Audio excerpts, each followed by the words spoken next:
ఇక రేపు ఎలక్షన్, రేపు పొద్దుగాల నుండి ఓట్లు స్టార్ట్ అవుతాయి, పోలింగ్ స్టార్ట్ అవుతుంది.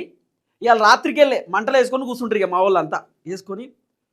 ఓ పోసావా అట్లకెళ్ళి వస్తురా, ఇట్లకెళ్ళా తెమ్మని చెప్పు, ఎంత ఇస్తురే? 2000 2500 అప్పుడే మనోజ్ వచ్చి చెప్పిపోయిండు 2500 అని.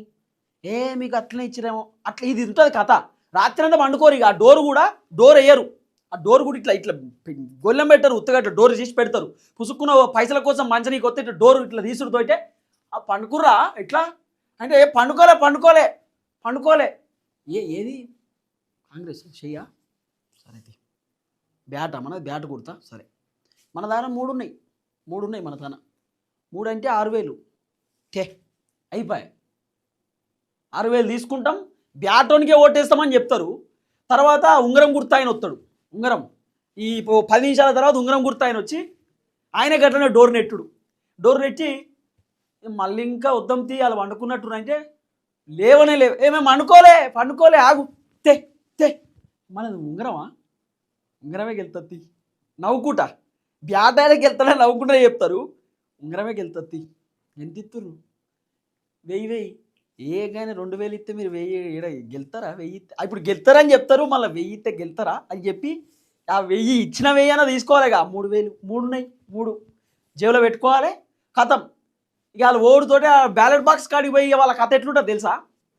మరి 2000 ఇచ్చినోనికి వేద్దామా, 1000 రూపాయలు ఇచ్చినోనికి వేద్దాం అంటే మన ఇంట్లో 3 ఓట్లు ఉన్నాయి. 2000 ఇచ్చినోనికి 2 వేద్దాం, 1000 రూపాయలు ఇచ్చినోనికి 1 వేద్దాం. మన ఊళ్ళే కథ. ఇక మామూలుగా ఉన్నది వ్యవహారం అంతా. ఇప్పుడు వీళ్ళు మళ్ళీ ఈ పైసలు తీసుకున్న వాళ్ళేమో వీళ్ళు అవినీతి గురించి మాట్లాడతారు. మళ్ళా ఇప్పుడు ఆడు సర్పంచ్ పోటీ చేసేవాడు వచ్చి పైసలు ఇచ్చిపోయిండు, ఆ పైసలు తీసుకొని జేబులో పెట్టుకున్నారు. పైసల కోసం ఓట్లేనికి పోయి ఓట్లేసి వచ్చి ఆ సర్పంచ్ గెలిపించుకున్న తర్వాత మా సర్పంచ్ ఊళ్ళో పని చేస్తలేడు, మా సర్పంచ్ అవినీతి చేసిండు, మా సర్పంచ్ అక్రమాలు చేసిండు, మా సర్పంచ్ దందాలు చేస్తున్నాడు. మీకు మాట్లాడే అర్హత ఉందా? అవినీతికి పాల్పడ్డోళ్ళే మీరు. ఓట్ల కోసం డబ్బులు తీసుకొని అవినీతి చేసిందే జనం. డబ్బులు తీసుకోకుండా ఓటేస్తే సర్పంచ్ గల్లబట్టుకుని అడగొచ్చు, అరే 1 రూపాయి తీసుకోలేరా నీ తానా, నువ్వు పైసలు ఇవ్వనికి వచ్చినప్పుడు వద్దుపో అని చెప్పినా, నిజాయితీగా ఓటేసినా నువ్వు నాకు ఇవాళ ఎందుకు పని చేసి పెడతలేవు, నాకు రైతు బంధు వస్తలేదు, పెన్షన్ వస్తలేదు, నాకు రేషన్ కార్డు లేదని చెప్పి వాడిని గల్లబట్టుకుని అడగొచ్చు. మా ఇంటి ముంగడ పోల్కు బుగ్గొత్తలేదని అడగొచ్చు. నువ్వే అంత 2000 తీసుకొని జేబులో పెట్టుకొని మా పోల్కి బుగ్గ పెట్టలే కదా అంటే 10,000 దేపో అంటాడు. ఆడు 10,000 దేపో బుగ్గ పెడతా అంటాడు.